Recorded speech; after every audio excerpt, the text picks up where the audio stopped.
This has been a really fun week getting ready.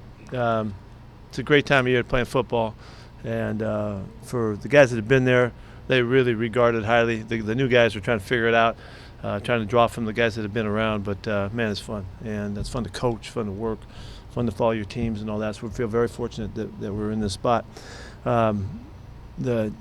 Just to kind of put it all together, Trey Madden is doubtful for this game. Sweezy's questionable, and the rest of the guys are ready to go. Sweet's got a good chance to. He feels great. We'll find out at game time if he can play too. So we made it through the week, and we're feeling pretty good about that. And guys, it just helps everybody feel good and excited about moving forward. So looking forward to it. What would you need to see out of JR? So now you guys don't have any questions, right? What do you need to see out of JR? You got to run and stay in control of all the movements he's got to do, and feel okay about it. And then we got to sense his confidence in it, that he feels good about it. He's telling us everything like he would, and he's got to show us. So Shaquille made a pretty good recovery. Great, yeah. What happened to Trey Madden? He had a hamstring that he got in the game.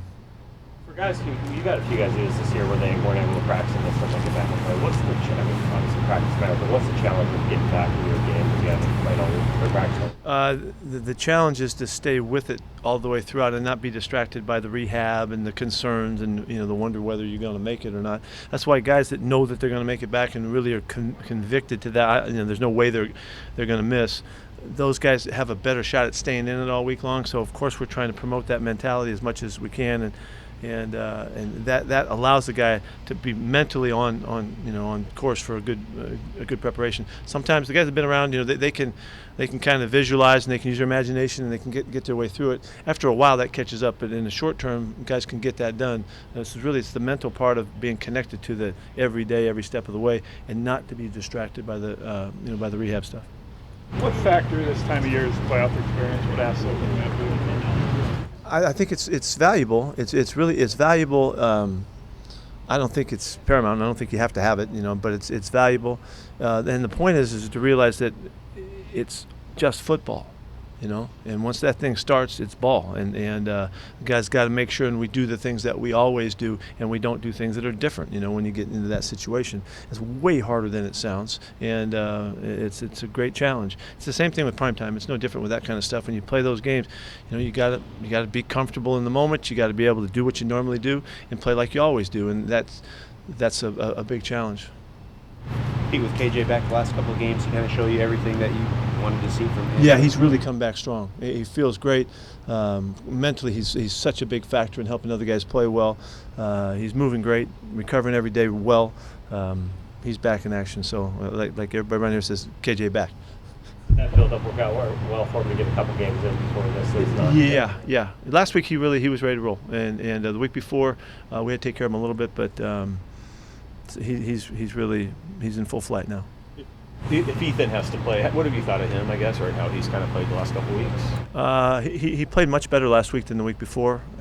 He was very comfortable with it. It's hard coming in and having to just jump right at it and be top flight, but I think he got better as the game went on, and then coming back into the next week, he just did a better job. Just kind of like you would think. I know you guys always emphasize turnovers, but after committing 5 those first 2 games, did you have to reset that emphasis with only committing 6 the rest always of the year? Reset that emphasis regardless of what happened, whether we had 5 or we got 5. We didn't, if we give it away, we go right back to it. We are, we're committed as you can be to the mentality that it takes to maximize the emphasis on the ball, and so that means you always start over every time, every day you get a shot at it, and really snap by snap. At this point, is Rashad Penny pretty much back to normal in terms of? Yes, he's fine. The season that Bradley McDougald's had for you, playing through his issue, going free, strong, and backhand, and all that, just the year he's had and been able to throw it back there for you, how important has that been? He's really been a terrific player, and we all would lean towards the factor of the leadership part of it as being the most instrumental. Because he had to pull those guys together back there and make sure that he was kind of the steady. It became more difficult when he was out of the lineup or during the weeks of practice, but he still has maintained that relationship and that rapport with the guys, and that's really been valuable to keep it all moving ahead and progressing and all that. So, and he's been making plays all year. He's been, it's the specialty things he's done too, where we've moved him around and matched him up on things and done some intricate things with him. He's always handled all of those really well. He's pressured well too, so he's really had a very good year. Thoughts on Chris Carson getting Player of the Month? Yeah, well, that's a great recognition. I was surprised by it, just because I never really think about that award. But when does the month start? Does it start right at the calendar month? Is that how that works? Yeah, that makes sense. See, I can figure stuff out sometimes, Oh, excuse me. We're holding off for a guy over here. We got to get a big fella something. The ball. You guys have lost. You've got an entire starting secondary on injured reserve. Maxwell, Bill, Dante Johnson, Charles Thomas. Have you ever had an experience like that? And what's been the biggest challenge? It's been horrific. I mean, I can't even tell you. And I wouldn't even have known that, really, honestly. That's a lot of churn for one position. The secondary is a unit. You've watched how we handle it and how we've dealt with it. It hasn't been an issue because guys have stepped up all along. We have a lot of confidence in the guys that are here and that have worked through the system. I mean, when Akeem stepped up, last week, we didn't flinch. He's been preparing for it. He's done a lot of good things. We trust in him. It hasn't mattered. Delano Hill, when he jumped up, and played a couple weeks here, he did a fantastic job for us.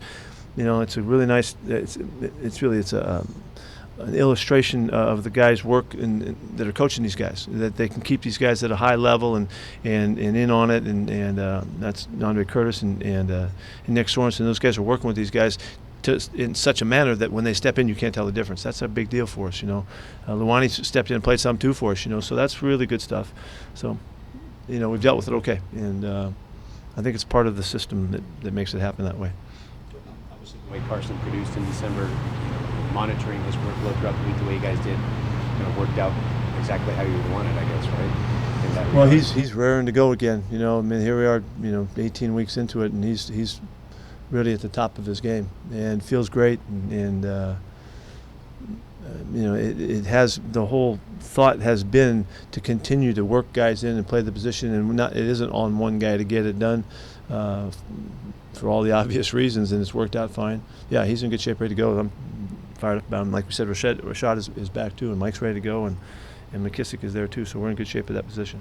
Dwayne Brown, something happened to him during the game? His knee was a little sore, and it was a short week, and he's a guy we just want to take care of, so we looked after him, and he came out, he's fine today, and everything's good.